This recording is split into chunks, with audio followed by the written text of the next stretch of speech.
Hello everyone. তো আজকের ভিডিওটা হলো রাজরাজেশ্বরী মন্দির নিয়ে। আর তোমরা যারা জানো না রাজরাজেশ্বরী মন্দির কই আছে তারা লাগে কইয়া দিই, এটা সাউথ ত্রিপুরার মুহুরীপুরে আছে।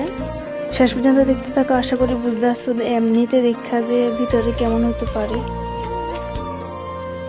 দেখো মন্দিরটা কি সুন্দর, খোলামেলা আকাশের নিচে, খোলামেলা পরিবেশে অনেক সুন্দর। আর দেখো ভিতরের দিকে যাইতেছি। দেবী রাজরাজেশ্বরী কালীর একটি রূপ। মায়ের মূর্তিটা অষ্টম শতাব্দীর মূর্তি। মায়ের 18টা হাত, যেটা নাকি ভারতবর্ষের কোনো জায়গা নাই এমন মূর্তি। মায়ের মূর্তিটা বেলে পাথরের মূর্তি। এটা 6 ফুট লম্বা, ওজন 1 টন। এর মধ্যে দেখা হয়ে গেল একটা কাপলের সঙ্গে যারা আশীর্বাদ নিতে আসছিল মায়ের থেকে। আজকে এতটুকুই। তুমি যদি মুহুরীপুরের হও অবশ্যই কমেন্টে কইবা, আর ভিডিওটা ভালো লাগলেও কইবা। দেখা হইব নেক্সট ভিডিওতে। Good bye.